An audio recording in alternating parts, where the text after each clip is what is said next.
is.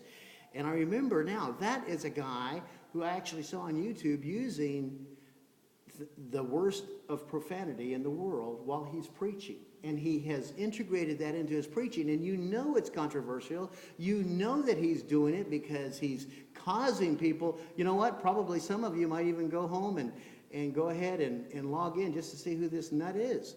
And this is the kind of thing that we're talking about. And then you have those who cause and stir up division and these kinds of things. So I'm telling you, we need to ask ourselves, what are we doing? Are we trying to point people to Christ and preach against sin with a right spirit, a right heart? Or are we trying to make a name for ourselves?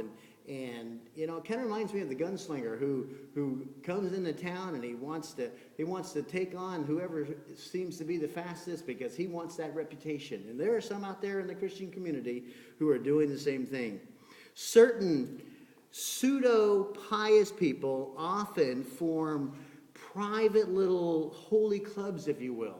There are some circles, and I'm thankful for Maranatha Baptist Church, and I'm thankful for the sweet spirit here. Can I just tell you, I'm going to just say this. I had lunch with Mario. We call him Mario. We don't say Romario, and we don't say Romeo. We call him Mario Verdiflor, who sang special music, who was a deacon here at the church, and had a wonderful lunch with him yesterday. And you know what a joy it is? Someone who's been gone from Maranatha for 2 years to say, I have always loved the spirit of Maranatha. I've always loved what God is doing there. And I remember the first time we came into this church as a family, the way we were warmly received. And this is wonderful to hear. This is so powerful to hear. You see, he didn't run into some little pocket, some little group that's got a little agenda over here and another little group that's got a little agenda over there. Some of you have been down that road, been through that, and you know you don't like it, and you know it can't honor the Lord.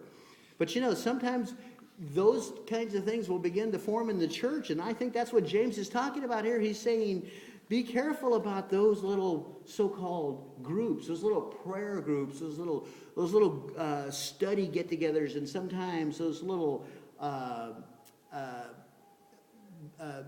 so-called ministries outside of the church that are basically saying, you know, we're more spiritual than everyone else and we know a little bit more than everybody else, and they begin to kind of suck people in, and they've got another agenda, and the agenda is them.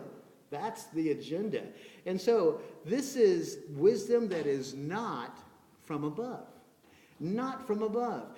If you're playing politics, if you're jockeying for position, if you're looking for ways to advance yourself personally, and those are your motives, this is wisdom, according to James, that is not from above. In other words, this is wisdom that is earthly.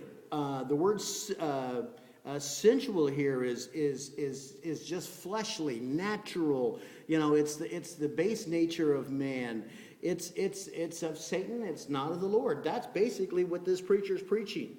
A prevalent attitude is the old idea that you reap what you sow is just not true. That is, you know, if you are wise enough to know how to get by, cold facts refute that attitude. Those that say, no, I'm smarter than everybody else. I've got my agenda. I'm doing whatever I want to do.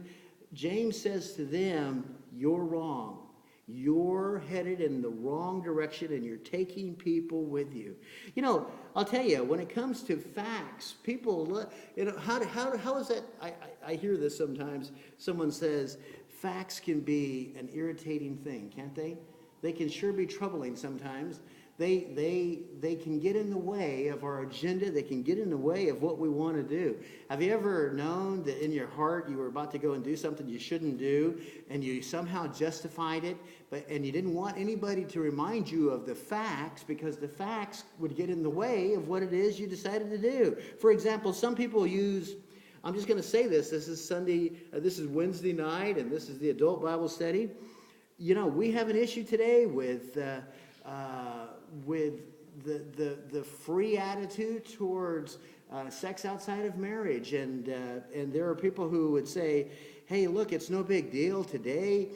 You can go out and you can do anything you want to do, and there are no consequences. Matter of fact, I'm going to do whatever I want to do because I've done everything I need to do to avoid negative consequences because, I'm using protection. I'm doing this and that. Can I tell you, that's the kind of worldly thinking that gets us in trouble when you're not looking at the bigger picture. The bigger picture is you shouldn't be having sex outside of marriage. That's the bigger picture.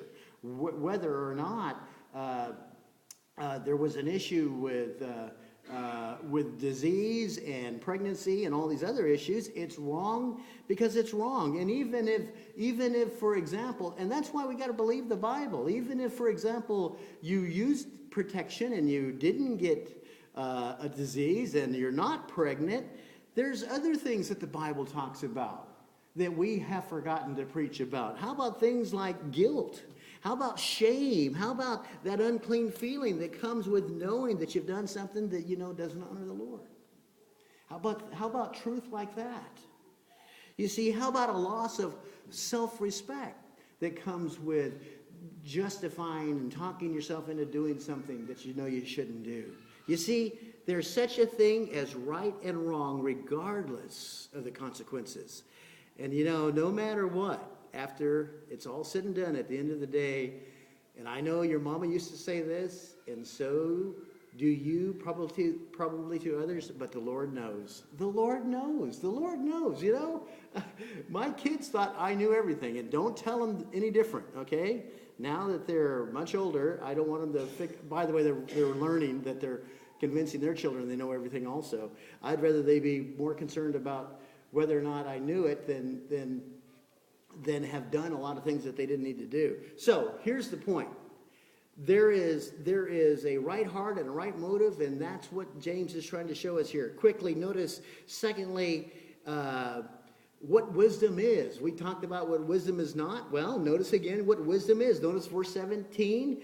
But the wisdom that is from above is first pure, then peaceable, gentle, and easy to be entreated, full of mercy and good fruits, without partiality and without hypocrisy.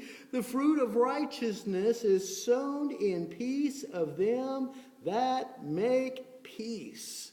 You see, the scriptures are quite clear. Wisdom is pure, clean, and free from lustful indulgences, if you will. That's what we're supposed to recognize. Now, I'm not just talking about sexual sin here. I'm talking about feeding the flesh in any kind of way, whether it be a hunger for power or prestige or control, or whatever it might be. You see, the kind of peace that the Bible talks about is the kind of peace that allows for us to say we're not looking to conjure up drama and get things stirred up just for the fun of doing it. We want to point people to Christ. We want to do things decently and in order. And so when I look at words like peaceable, wisdom is peaceable. That means that we are not self-asserted, if you will. We're living in peace with